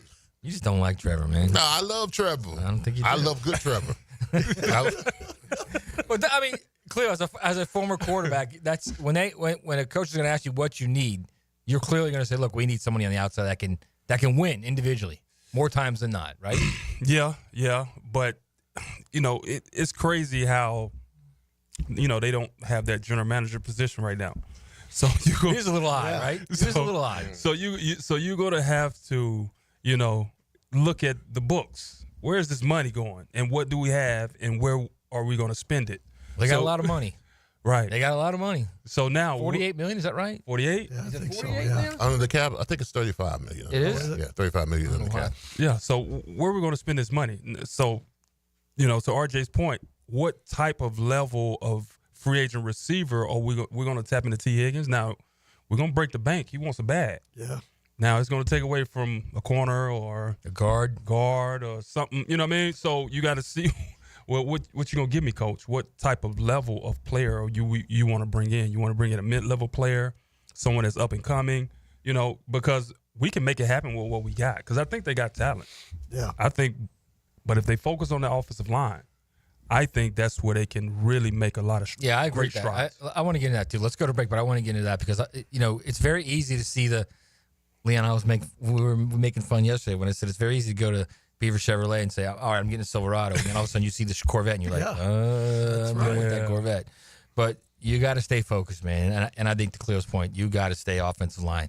That's how you're going to really, really affect this team's ability to win games. All right, we'll come back on the other side. It's XL Primetime. Follow the JU Dolphins on 1010XL. After a gut-wrenching loss to Florida Gulf Coast, the Dolphins look to start another win streak in the long-awaited River City Rumble. JU-UNF, Saturday at 6 on 1010 AM. Are you embarrassed by your ugly, cracked concrete driveway?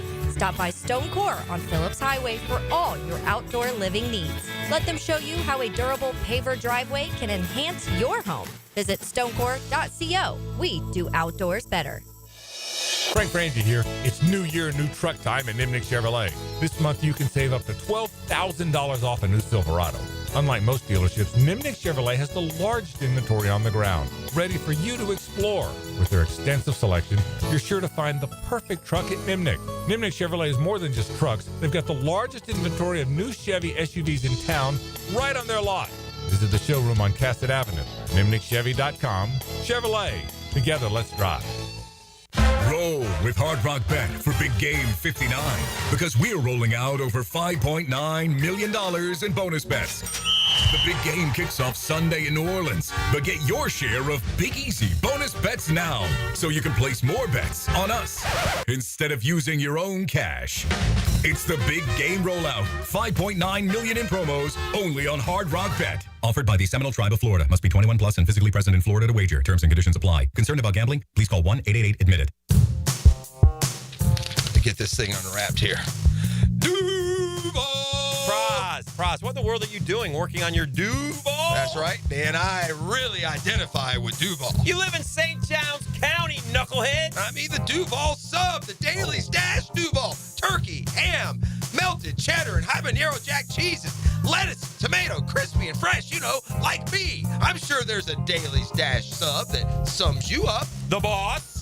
Because, of course. Oven roasted beef, Munster cheese, roasted mushrooms, caramelized onions. It's the boss of all subs. Only available for me. That's just not true. What do you mean? I walked in the other day, screamed, "You know it!" and said, "A boss for a boss." Well, no matter who you are, there is a Daily Stash sandwich or sub for you. Go find yours. They may even make you a boss. I'm sure they will, because it is Daily Stash. Where more is better. And you got that right.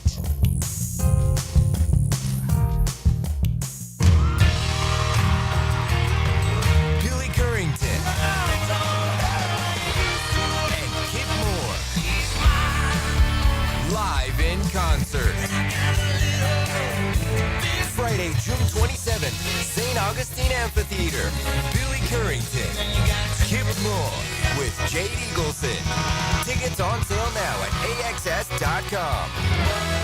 Don't miss Billy and Kip live. Hey, Jacksonville, I'm sure by now you've seen our bright green GFL trucks and containers throughout the greater Jacksonville area. We are an industry leader in solid waste and would love the opportunity to earn your business. We are committed to customer service, reliability, and have unwavering focus on safety. Whether commercial or construction, let us haul your waste away. Call 904-760-5880 to get a quote today. GFL, green for life.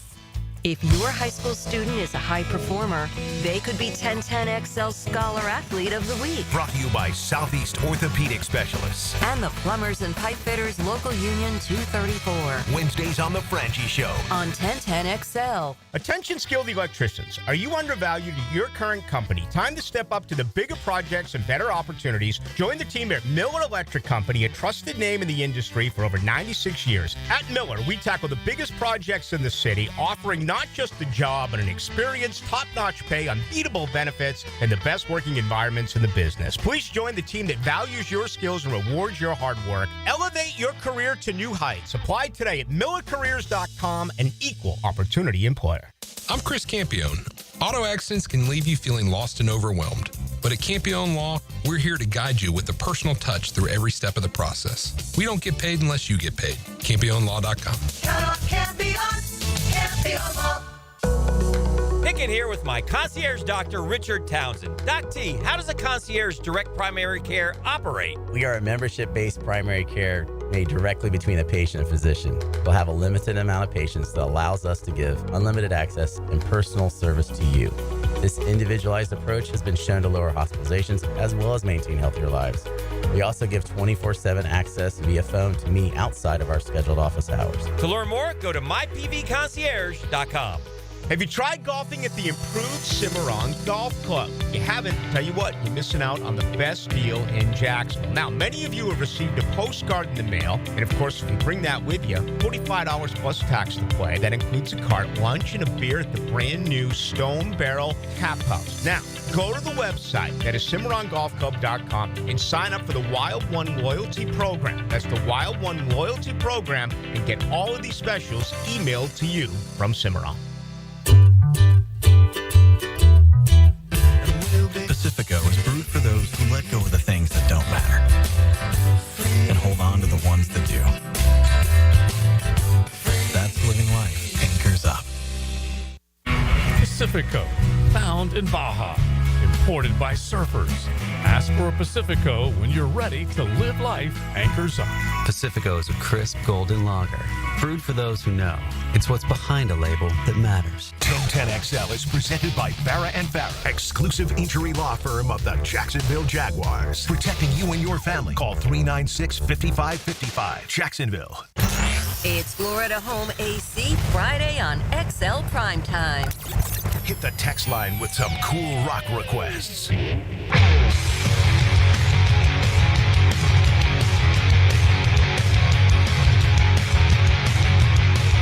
All right, 30 minutes to go on XLP. Matt Hayes, Leon Searcy, Cleo Lim, and our coach Dave Campo. We're breaking down all things ball today, baby. Love these days. I love these football-centric days, man. So, guys, Mike Lombardi, former NFL GM, who is now the GM of the North Carolina Tar Heels with Bill Belichick, was on he was on McAfee show, right? Yeah, the McAfee show. He was on the Pat McAfee show, and he was talking about the Jags and Trevor Lawrence, and he had some interesting things to say because not only about Trevor, but about the entire organization. And again, this is a former GM who was a successful former GM in the NFL as well.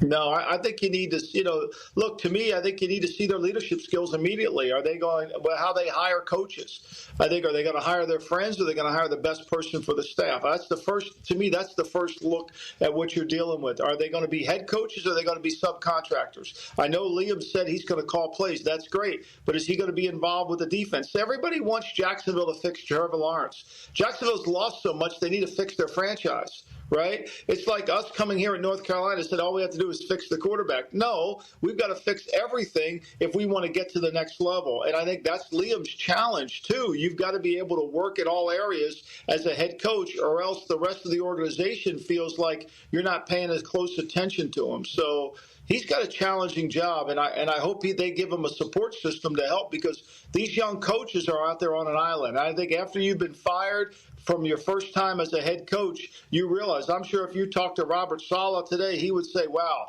there's so much I didn't know that I know now. All right, so a couple things. Number one, Mike Lombardi clearly is politicking for this job. There's no doubt about that, okay? Yeah, and I can guarantee you he's got to deal with Belichick that if an NFL team says, hey, we're going to hire you as a GM, he can leave that spot. But number two, a lot of the stuff he's saying is correct. But I also look at it this way. It's the old adage, how do you eat an elephant? One bite at a time. Yeah.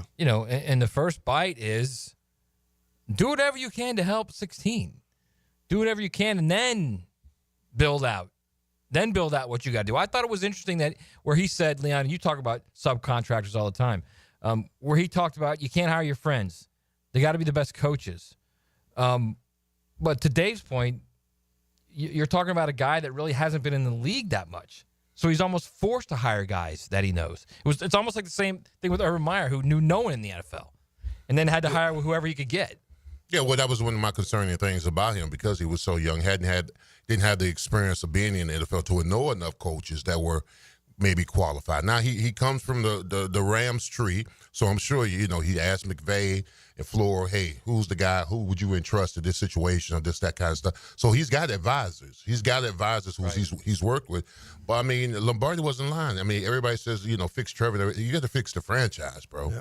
This franchise has been abysmal. 5-17. Yeah, you fix the franchise and create a culture where winning is more consistent, that you're not recycling coaches every 3 years. Right. You know what I'm saying? You got to have some stability. And if you got some stability, that you win a lot more games. When I was at the Steelers, organizationally, from the top to the bottom, from the owner to the guy who folded your towel, understood that the standard was excellence. Understood it. And if anybody walked in there, it wasn't about their business, they weren't going to be there long. So, I mean, this franchise needs to be fixed. Can Liam do it? And whoever they hire as GM, you got to create a culture. How do you create a culture? You hold people accountable. Excellence is only the alternative, and you win ball games. Does that involve Trevor? Absolutely. Trevor's 50% of it. Absolutely. You've got to have the standard. Has to be the standard. The standard for Trevor is it got to be about the business of winning ball. It's funny you say that, and I've said that so many times over the years, and people don't really understand it, Dave. But it's the reality. I remember going in the Alabama locker room, and the Alabama managers, the equipment managers, the way they put out like players' pads, the way they put out their jerseys, their practice jerseys, their game jerseys. Right.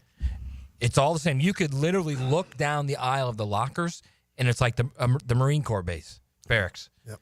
That's the way it is. And it's not because they were afraid of Saban. It's because that's the way he wanted it, so that's the way they were going to do it. Right.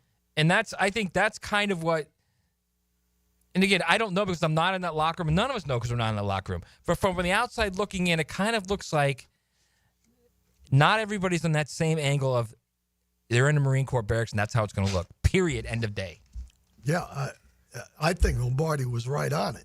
I mean, I think everybody's got to be on the same page, and that's why I've said that the GM and the head coach have to be on the same page for sure, in my opinion. So he's definitely going to have a say in that then, you would think. I think so. And again, Leon said it. That's the one concern we've said from the very first time he was announced is the fact that does he know enough guys putting the staff together, because the staff is extremely important. There's no question about it in my mind. You know, I've said it many times that I thought head coaches make too much money. It's the assistant coaches that do all the work. Well, you got them. If they're doing all the work, then they better know what the heck they're doing. And to me, I agree with him on the standpoint that the second time around, you learn a lot that first time. You know, when this first year is going to be an interesting one to me because, number one, he's going to take who he can get. I'm talking about staff. Yeah. Now, it might be that guys are, helping him make that decision, which is great. McVay knows guys and whatever. But this first year, you may see a turnover after the first year. Right. Because it's hard. You can't just go get a guy. He may be the best coach. He's talking about the best coach. You can't get the best coach in the NFL. He's under contract. He ain't going anywhere. You got to get the guy that is out there that you feel comfortable with and somebody that you know feels comfortable with him and you trust that person. So as far as the GM, Cleo, if you bring a GM in here, he's just not going to be status quo. Like he very easily could start changing stuff in the personnel department. Easily, right? He could change your pro personnel guy. He could change your college personnel guy, your scouting department. All kind of stuff could go on. That's kind of what Shad Khan was saying at the press conference when he was saying, it's already built out. We don't have, there's not much that needs to be fixed right now.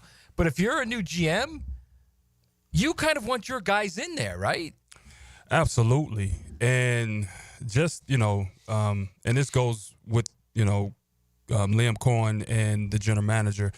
If I'm Liam Coen, the first call right now that I would make, I would call Mark Brunell and bring him home. Hey, Mark, come back home. To be the OC. To be the quarterback coach, for sure. Right. Possibly the OC, but I'm calling Mark Brunell. Hey, Mark, come on home. Come, come get this thing back to where we used to. And you can be a great influence and mentor to Trevor. And I think that would be huge for Trevor's growth. I would make sure I could get him back here if that's possible, right? And then from that point, as you build your staff and you're figuring out the general manager, I think they're going to have someone that they have a really good working relationship between the head coach and the general manager, right? So that is going to take time to kind of figure that piece out. But as you build the staff and, to your point, building around Trevor from within, I think those decisions are critical. That's just my opinion. So, Dave, you're in a unique situation because your general manager was Jerry, and Jerry did whatever the hell he wanted. Right. But if you're a head coach in the NFL and you get a job, I mean, odds are you're not just going to walk in and say, all right, I'm good with the scouting department, right? Like, you're going to look at what's going on, right? Well, here's what I was going to say. It's too late to do anything with the scouting department. Right. What is going to happen this year is,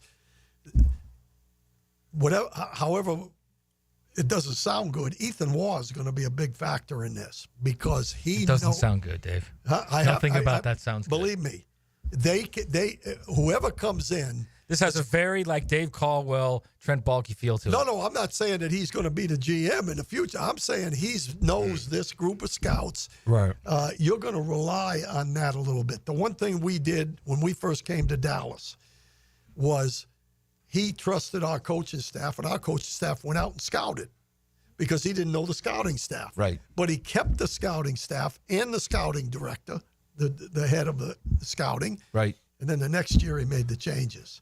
So this year you're not going to see a big change over there as far as who's doing it's what. just who he trusts. Who's he going to trust? It's a big trust. It's gonna That's a take big year. step of trust when you've got a draft coming up where you've got some big picks and some high picks. Yeah, that's a lot to get into. All right, we're going to come back, wrap this thing up. Got one more segment to go. It's XL Primetime. This is the Big D. And we don't mean Dallas. 1010XL, Jacksonville's sports radio. Hey, John, looking for the perfect family ride? How about taking your family on a luxury ride with the all-new 2024 Cadillac Escalade? That sounds amazing. If you're a loyal customer, you get $4,000 off. Or if you're new to Randy Marion, you can get a $3,000 Conquest discount. And don't forget the 5% savings on retired courtesy transportation vehicles. You can save over $10,000 on select 2024 Escalade. Experience the luxury and comfort at Randy Marion Cadillac. Randy Marion Cadillac, Southside Boulevard, Jacksonville. Plus tax tag title $899 admin fee and resist all on approved credit. Hey, it's Matt Hayes. The big game is here, and it's now or never. Time to play and win with PrizePicks, America's #1 daily fantasy sports app with more than 10 million active members. All you do is pick more or less on 2 to 6 player stat projections and watch your dough roll in.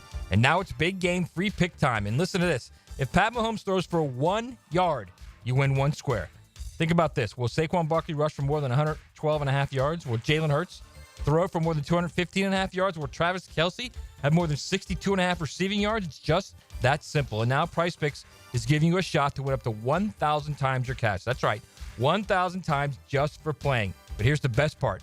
PrizePicks is the only real money daily fantasy platform with an injury insurance policy. That means your lineups stay in play even if one of your players gets injured. Download the PrizePicks app today. Use promo code JAX and get $50 instantly when you play 5. It's all there at PrizePicks. Run your game.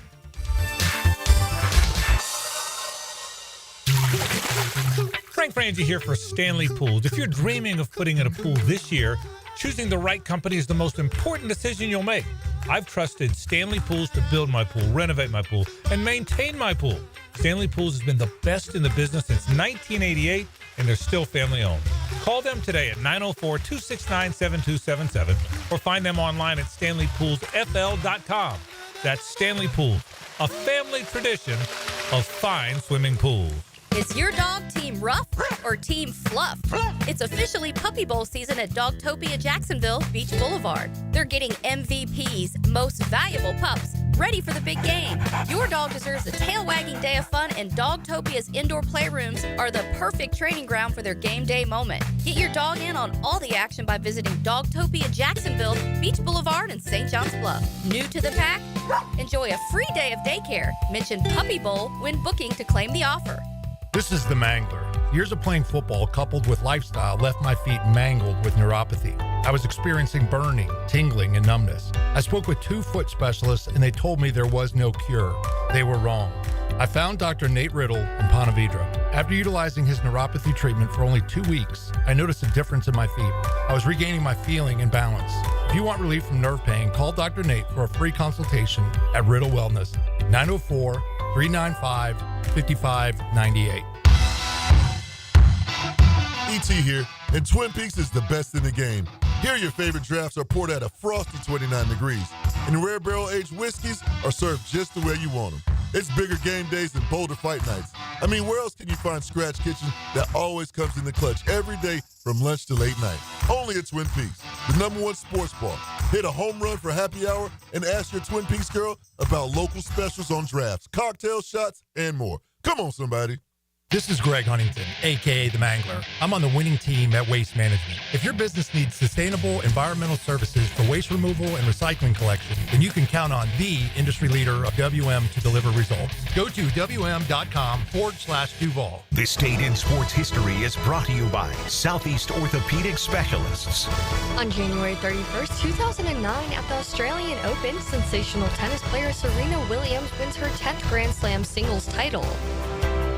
It all begins with Speed Weeks, presented by Advent Health, February 12th through 16th. The Daytona 500 is sold out, but you can still win a 4-pack of tickets to all the other Speed Weeks races. What anniversary of the Great American Race does 2025 mark? Text the anniversary number to 641-1010. What anniversary of the Great American Race does 2025 mark? Text the answer to 641-1010 for a chance to win a 4-pack of tickets to Speed Weeks races. Visit Monahan Jewelers now through Valentine's Day for savings on all GIA certified diamonds and discounts store-wide up to 40% off. And interest-free financing on all purchases. Certified diamonds, gemstones, engagement rings, diamond studs, designer brands. Monahan's has it all. We're not a chain store. We're your local family jeweler since 1977 with a world-class inventory of fine jewelry and diamonds and gemstones available in any size. Support your local family jeweler now through Valentine's with huge savings in our inventory. Monahan Jewelers in Atlantic Beach. Mia here. Since 1982, Closets by Design has specialized in creating dream spaces for every budget. My designer, Frances, made the process so easy. She came to my house and designed a walk-in closet that's not only beautiful, but incredibly functional for me and Beau Valentine. Call today to schedule your free in-home consultation at 800-293-3744 or visit closetsbydesign.com and take advantage of their 40% off New Year savings this month only, including 18-month special financing. Closets by Design. Collisions happen on every play in football. Collisions also happen every day on the road. If you need auto body repair, from a $30 job to a $30,000 job, trust San Jose Collision in Mandarin. 1010XL is presented by Farah & Farah, exclusive injury law firm of the Jacksonville Jaguars. Protecting you and your family. Call 396-5555. Jacksonville. Now, the cool down from the cool guys at Donovan Air Electric and Plumbing. Fast, reliable, and honest service since '87. Well, my takeaway is that I know the Jaguars hired Liam Coen to come in here and fix Trevor, but I hope we hired Liam Coen to come and fix the franchise. And it's not just him that's going to have to help the general manager, the assistants. You know what helps? You know what helps fix the franchise? Wins. Consistency, accountability, those type of things. That we're not recycling coaches every 3 to 4 years where we got a coach here that's building something that we can all be proud of. So that's what I'm talking about. You got to fix the franchise that's been abysmal over the last decade and a half. My takeaway is molto bene on Campanile as the new defensive coordinator with Jacksonville. He's got my Italian heritage. Sounds like an Italian restaurant, actually, right? Molto bene. Molto bene. To piggyback off Coach, man, ass whooping can't get caught in translation, right? You can be in Greece and know what that is. The energy he's going to bring, the accountability, the everyday work week, attention to detail. I can see that rubbing off within his organization. And I think it's going to be very positive to produce some wins. Yeah, that's the wrap up of the takeaway right there in a nutshell. I mean, honestly, we started the show with the ass whooping. Everybody understands an ass whooping. And like you hear that and you say to yourself, my gosh, that's so simple, yet so effective and so true. Because you can do all you want about this scheme and that scheme. And Leon, how many times have we said this? You can scheme this, scheme that, have this guy doing this and that guy doing that. At the end of the day, it's I'm bigger and badder than you, and we're coming, so get ready for it. Yeah, your man don't win, we win. Right. That should be everybody's approach on this team. If my man don't win, we win. So you got individual battles make up the whole compartment called the NFL. That's the way you got to approach it. And I hope he has those kind of philosophies in the team meeting room. Because if you can buy into that, you're going to win a lot of ball games. All right, speaking of philosophies, we got maybe we're starting to get an understanding of where his Liam Coen's offensive philosophy is going. RJ, let's get to that. That just happened. Brought to you by Florida Home AC, the official air conditioning partner of the Jacksonville Jaguars. All right, after hiring Anthony Campanile as his defensive coordinator, 42-year-old Anthony Campanile, according to Tom Pelissero, the NFL Network, the Jaguars are interviewing Grant Udinski, 28-year-old Vikings assistant offensive coordinator and assistant quarterbacks coach for the offensive coordinator job. So he's going young.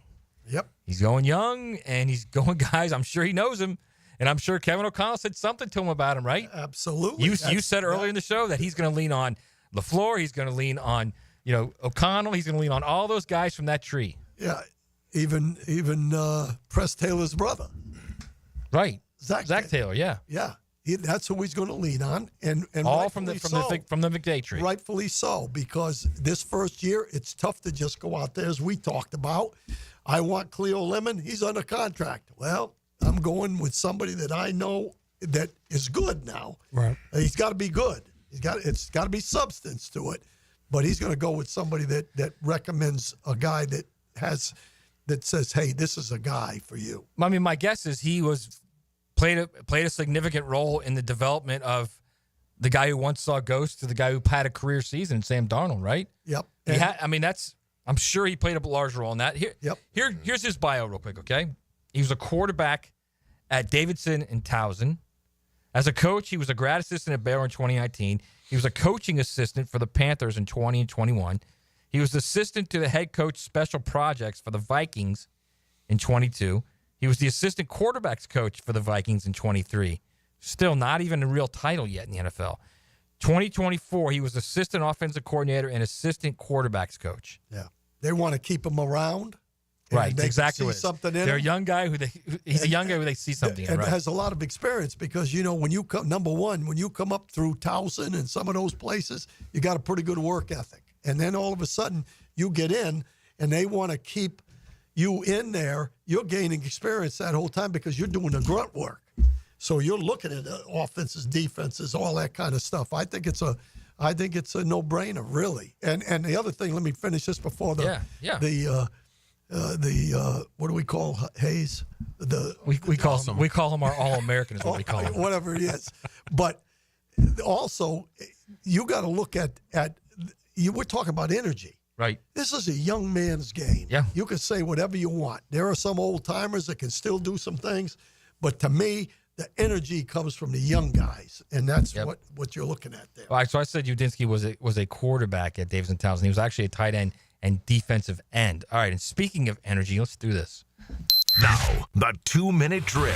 Serviced by Cool Cats Heating and Cooling. Locally owned and operated. We're your neighbors. Find the coolest cats in town at coolcatsjacks.com. Hayes Carline with the Franchi Show.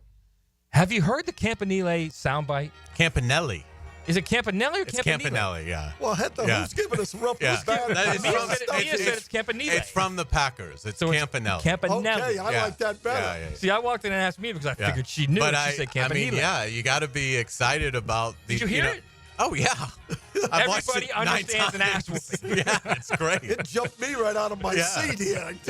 It's phenomenal. I'll say this for the Jaguars, and who knows if it'll work. I think it's one of those things that it's very high risk and it's very high reward. So there probably isn't going to be a lot of middle ground over the next 3 years here. Right. It is either going to be fantastic or it's going to be another debacle because the inexperience. There's no middle ground because it's going to be such an inexperienced group.